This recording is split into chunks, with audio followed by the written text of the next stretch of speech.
आप किसान हैं? जी हाँ। और कहाँ से आए हैं? और मेरा घर हुआ सिंघिया बनेली, कस्बा प्रखंड बनेली सिंघिया गाँव। कस्बा प्रखंड से आए हैं। हाँ। अभी आपने स्टॉल लगाया है जलालगढ़ प्रखंड में, या परवल है या अलग अलग टाइप किस्म का परवल है क्या? हमारे पास टोटल 8 से 9 वैरायटी का परवल है। और एक तरफ से बताइए तो ये कौन सा वैरायटी है?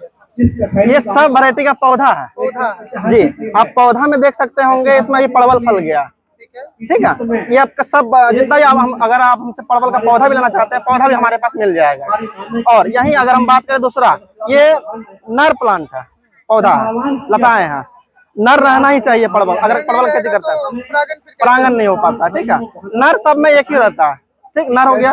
ये आपका स्वर्ण रेखा परवल हो गया, स्वर्ण रेखा। इसमें सबसे कम बीज होता है, अगर आप बीज का बात करें तो बहुत कम होता है इसमें बीज। सेम आपको दिखने वाला होगा ये आपका स्वर्ण आलोकित, ये थोड़ा सिर्फ साइज में छोटा होता है, दोनों सेम ही है। टोटल व्हाइट में ही टोटल हमारे पास 4 वैरायटी है, स्वर्ण रेखा, स्वर्ण आलोकित, दुधियारी, डंडारी। आपको हम चारों को बताते हैं। स्वर्ण रेखा का बता दिया, स्वर्ण आलोकित का बता दिया, और यही बात करें दुधियारी का। ठीक है, दुधियारी में ये होता है कि थोड़ा कम फल कम भी होता है। ठीक है, उसके बाद इसमें घर्षण अधिक होता है। अगर हाँ मंडी लेके जाते हैं तो इसमें घर्षण अधिक रहता है। हाँ, अगर इसी में आप डंडारी का बात करें, डंडारी का वजन भी अच्छा खासा रहता है।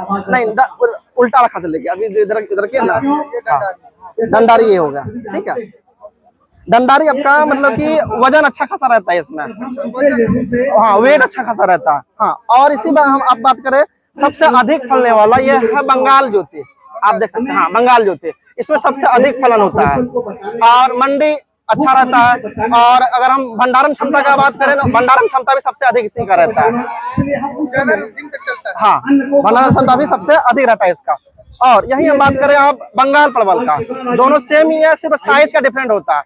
बंगाल ज्योति का आपका साइज थोड़ा बड़ा होता है और बंगाल का थोड़ा साइज आपका छोटा होता है। ठीक है, अगर आप हम बात करें राजेंद्र वन, ये सबसे अधिक फलने वाला वैरायटी जो है वो, और मंडी में चाहत भंडारण क्षमता हर चीज इसका आपका राजेंद्र वन का अधिक होगा। ठीक है, और हाँ अगर आप 1 एकड़ आप परवल का खेती करते हैं तो आपका लगभग लागत का बात करें तो 70 से 80 हजार रुपए होता है 1 एकड़ में।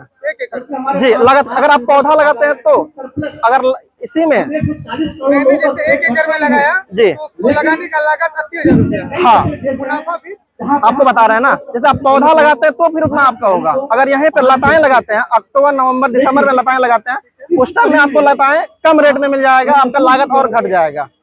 और हम पौधा का बात करें तो पौधा आप 12 मंथ का 12 मंथ लगा सकते हैं। और पौधा भी अगर लेना चाहते हैं, पूरा ऑल इंडिया में सप्लाई है। हाँ, अभी भी हम पूरा ऑल इंडिया नहीं, कंट्री अदर कंट्री भी हम भेजते हैं यहाँ से। ठीक है, आपको जो चाहिए, परवल का पौधा चाहिए, अदर क्रॉप चाहिए, कुछ भी चाहिए, आपको हर चीज मिल जाएगा हमारे पास। अगर आप हमसे डायरेक्ट संपर्क करना चाहते हैं, संपर्क भी कर सकते हैं। मेरा मोबाइल नंबर हुआ 7761903942। आप इस पे कॉल करके अपना ऑर्डर अपना घर तक मंगवा सकते हैं। ठीक है, और आइए आपको बताते हैं, ये है बम्बैया। ये हम अपना तो नहीं है, इस वैरायटी को अभी लाए हुए हैं और इसका भी हाँ हमारे पास नई वैरायटी आई हुई है बम्बैया, और इसका भी हर चीज अच्छा है। अभी देख रहे हैं हार्वेस्टिंग भी अच्छा खासा होता है। और अगर हम बात करें थे प्रॉफिट का, लागत तो मेरा लगभग 70 से 80 हजार हो गया, और प्रॉफिट कितना हो जाएगा, लगभग 4 से 5 लाख रुपए आपका प्रॉफिट हो जाता है 1 एकड़ लगाते हैं। और हम जमीन का बात करें, जमीन इसके लिए कैसा होना चाहिए, जमीन कैसा होना चाहिए। देखिए, जमीन आपका सिर्फ पानी नहीं लगना चाहिए अपना खेत में। ठीक है, पानी नहीं लगना चाहिए। और दूसरी बात, जमीन आपका जैसा भी हो, उसमें नीम का खल्ली, वर्मी कंपोस्ट, मिट्टी, और कभी होता है कि कोई बलुआही मिट्टी हो जाती है, कभी कोई मिट्टी में सख्त हो जाता है, तो मिट्टी कैसा होना चाहिए? हाँ, मिट्टी आपका जैसा भी हो, जैसा भी हो, वो मिट्टी हम आपको बना देते हैं ना। हाँ, उसमें आप नीम का खल्ली, वर्मी कंपोस्ट, ये और 1 एकड़ में 25 केजी लगभग चूना डालिए।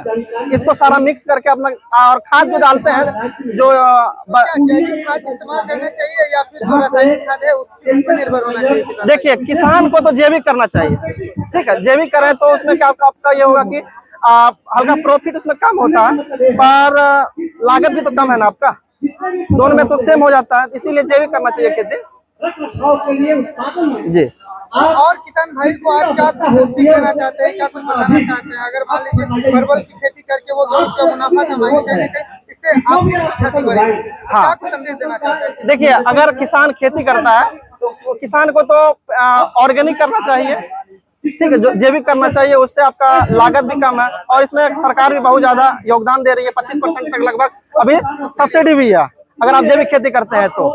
और अभी खेत को बचाना है हमें, जितना डीएपी पोटाश यूरिया हो उसको कम करना है हमें, सरकार किसानों से यही अनुरोध है, ठीक है। और अगर और अधिक जानकारी चाहिए परवल के लिए तो हमारा विश्वास खेतीबाड़ी के नाम से चैनल भी है, फेसबुक पे, इंस्टा पे, यूट्यूब पे, कहीं भी सर्च करके हमारा यूट्यूब देख सकते हैं।